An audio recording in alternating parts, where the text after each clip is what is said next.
Welcome to today's E-mini Futures Trading Recap. It's Friday, January 31, 2025. I'm Sam Morton. You're looking at a daily chart of the SPY. The bulls had a chance to break into new highs again today. This morning, they were up here, but they couldn't do it. They started falling around a quarter after 1 p.m. today, and you can see where they ended the day down here. So we'll dig into the big picture and make some forecasts, but that will be after we touch on a few other things first. Like getting a look at the game plan that was sent out before the opening bell. You can see the levels that were identified for the day, also a zone. That's these levels that are highlighted in blue. So this is what we were prepared with before the gates opened and everyone was off to the races. Here's the entire day on a 1-minute chart so you can see in detail how price reacted to the levels. Were there profitable trades today? Yes, there were. Like with the vast majority of days trading the E-mini futures, today was profitable and predictable, mostly predictable. So buckle up, I'll explain a few clues that you could have picked up on in real time. In these daily recaps, we go over two perspectives. The first assumes you traded each of the levels from the morning following a precise process. The second is a look at any trades that I took during the day. Oftentimes, my trades are fewer in number, and I prefer to wrap up my involvement in the market before lunchtime whenever possible. And with these two related recaps, these two perspectives, you should start to get an idea of how I approach the futures market. And you'll probably even see some clues of how some of the strategy works, especially if you've been following along this channel and watching these recap videos for the past year or so. The first trade, if you were playing by the rules, was a short at 607.90 after letting the first 15-minute candle close. So pretty fast base hit of 4 ES points here. Price had already reacted off that level a few times before that first 15 minutes. But according to the rules, you just wait until that window is open. Sometimes you'll miss a good trade by doing that, but more often you'll avoid bad trades by sticking to that rule.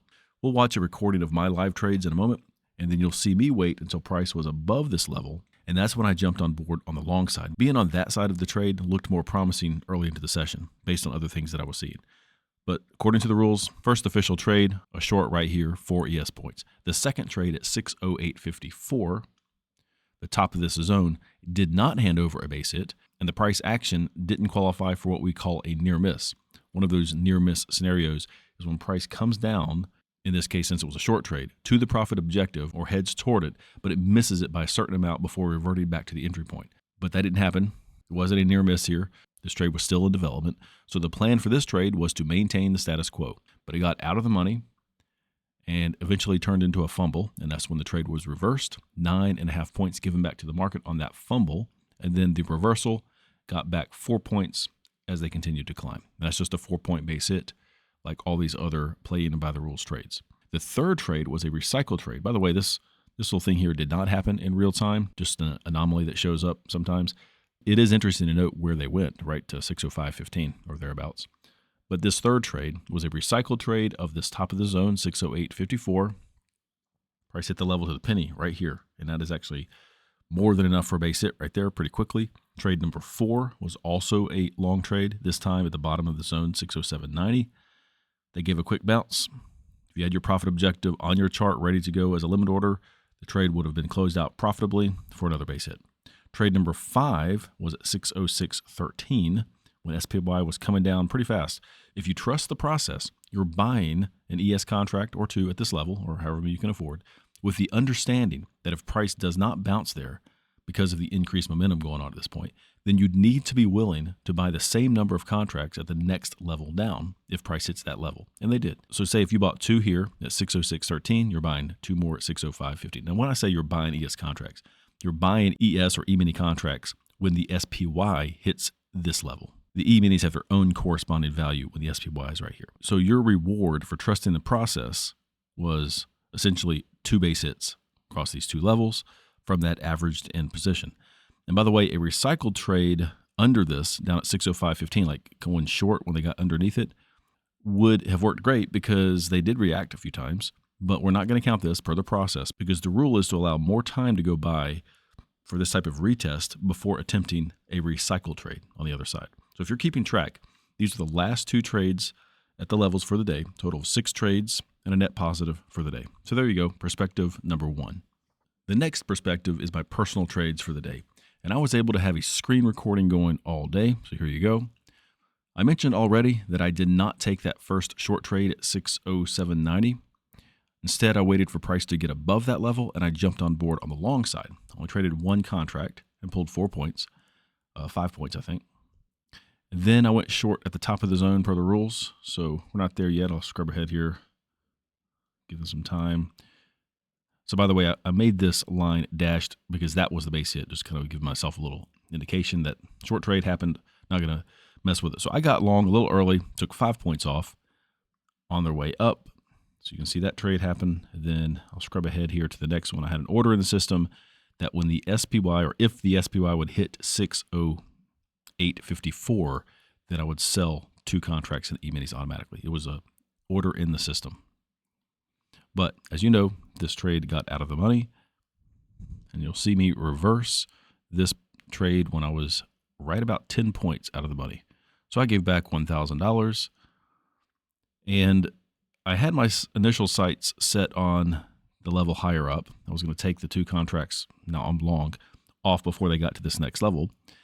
But a few things were going on, and I just didn't think that the bulls had it in them. So I adjusted this $1,300 or however many points that was down to just kind of above where they were, and ended up taking 3 points off. So you'll see that happen in a minute.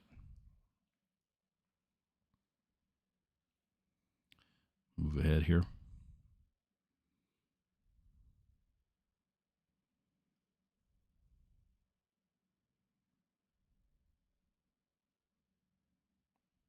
Yeah, so just kind of pay attention to this area. This is where I thought they're not going to go much higher than this. And really at that point, I wasn't really interested in getting involved in the market. I had something going on at about 11:30 I wanted to get ready for. So this is sped up now. I just kind of left things alone. All the levels are dotted. I didn't trade anymore. So I missed the other opportunities. Yes, I ended the day behind the finish line, but I'm not complaining. So I'll just scrub ahead here, let this thing run for the rest of the day. Was not in front of these trading screens. And then I came back, swung by around 3 o'clock or so, and I saw that they had just dropped off the screen. So I kind of adjusted it. Yeah, there we go, 3 o'clock. And watched them as they fell and closed. 4 o'clock's right here.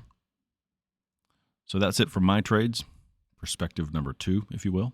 Back on the daily chart, is there any significance where the SPY closed today? I think there is. In fact, every daily close is important, in my opinion. And don't forget that this is also a weekly and a monthly close, the end of January. So remember the range that we defined using this breakdown candle high and this trend line? Well, what do you see now? You see that this breakout in the morning ended up being a fake out. The bears had what was needed to push price all the way down to the bottom of this range. In fact, if you zoom in again, here's a 10-minute chart. You can see, once again, this trend line came into play. Price bounced off of it in the last 20, 30 minutes or so of the day. Since today is the end of the month of January, we want to see if there's anything worth looking at on the monthly candle. It might not look like too much from here, but you know that the bulls had managed to push price up quite a bit in the last couple weeks. They had every right and every ability to get to a new high for the monthly close, but they couldn't do it. So the close of January right here is below the open and definitely below the high of December, and it's below the high and the close of November. It's not much, but you have to ask yourself, with 3 months of trying, why can't the bulls get past this area right around here? Call it SPY 610. They've maxed out around SPY 610, maybe slightly below that. Well, have you ever used a Fibonacci price extension tool? It works like this. You have an obvious move. Right here is an obvious move, and then a pullback. And one way to find a good target on the upside, if they continue from this pullback, is to find where the symmetrical move is after the pullback bottoms out. The anchor points are this obvious low that resulted from the COVID pullback in 2020 to about the beginning of 2022, where they found a high. SPY topped out, fell for almost all year, and then they came down. This was the bottom, and they've been going up ever since. So at this point, you'd have enough information to plot these Fibonacci extension levels. You snap to these 3 pivots. You'll have some levels that we can dig into in the future. For a long-term target, I like to understand where the 100% extension is. So that is basically the number of S&P points from this low to this high applied to this low. So this is exactly the amount. So this area up around 610, slightly below, 609.83 is the exact number, is a symmetrical move in the big picture. So price in the SPY had been near there for more than 2 months and still no close above that area. Think about what that would have looked like if the January close was definitely above this level. It would give the appearance, at least, that the bulls have the ball and maybe we're looking at another mid to long-term move higher to somewhere. But this 100% Fibonacci extension thing here, this symmetrical move, is usually a long-term target where price will finally stall out and a bigger trend change will set in at some point. It's also good to see the timing component at work too, as in how long has the market been moving in one direction. There are cyclical patterns that come into play there. But back to the topic at hand. This is the daily chart again. Can we gauge where the SPY might be going in the near term? Well, we can make any number of guesses, but I'm going to stick with what price is doing within this range. If they can break this trend line, get below it, then that's probably not good for the bulls. But if they get all the way back up and break above this, now they're at all-time highs again, or attempting it, that's probably not good for the bears. They've got to do something in a bigger way, a daily, weekly close on the other side of this range before something happens. Now, they're probably going to move beyond this within the next few weeks. And while we're playing around with trend lines, you can check this out. You could probably agree that when the SPY got down to this place in August and immediately launched out of there, that's where price reversed. It's probably an important area, right? Well, if we snap a trend line from this pivot low and say we use this interim pivot low here, which was important. All these areas are important in their own right. But you can see in the future what price did on a daily chart here, bouncing around this trend line, above it, below it, above it, below it. Well, look where the intersection is. I just find that pretty interesting that it's in the neighborhood of that other trend line that we've been looking at pretty much all week. So I don't think it's a coincidence that the SPY came all the way down today and just happened to stop and close the day and close the week and the month right kind of near that intersection. I don't think it's a coincidence. So now the professionals and the institutional traders out there probably want us to either get worried that price will fall below this area, like next week, or maybe this area will be a launching pad for the bulls to rally again next week. In any case, if you look at the market like this, you'll start to notice obvious places where price is likely to go next. So just keep all this in mind for next week. The area around 601, call it, is currently pretty important. The two perspectives we looked at, the playing by the rules and the personal trades, are logged here. The first one is the playing by the rules log. So we've got the end of the month here, so you can see where we landed. You can read the notes if you want. A lot of trades, a lot of things going on. So this 23.3% is based on 2 contracts traded, assuming you traded 2 contracts at every single level, every single day, which you could easily do with $50,000. Say you had just $5,000 to trade with. Well, you could afford 2 micros, so you can just, everything can be divisible by 10 in this case. So you got a $5,000 starting balance. You gained, $1,160, $1,100 and so. There's your 23%. Treating this like a process. My trades over here at the Sam's Trades output. For today, at least, you can read the notes. I didn't trade 2 contracts at every single level. So there's an average there. I've gave back $450 at the end of the day.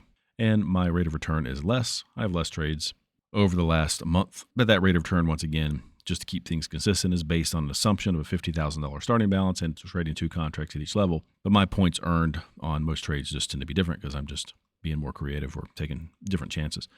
But if you just look at what I've earned over the month, it's actually closer to the 11,000. It's almost exactly if I were just playing by the rules, trading 2 contracts. And incidentally, I didn't go back and check, I think one of the better months in the last 3 years that I've been tracking this was 27%. I'm not sure I've broken 30% yet. So that's a wrap for today. Pretty good week, pretty good month, actually. So it'll be interesting to see what next week, next month, the future brings. I'm confident we'll have plenty of good trades. So thanks for watching and liking the video. I hope you learned something. On Monday next week, there will be new levels and a new game plan, and I'll talk to you in the next recap video. Have a great day.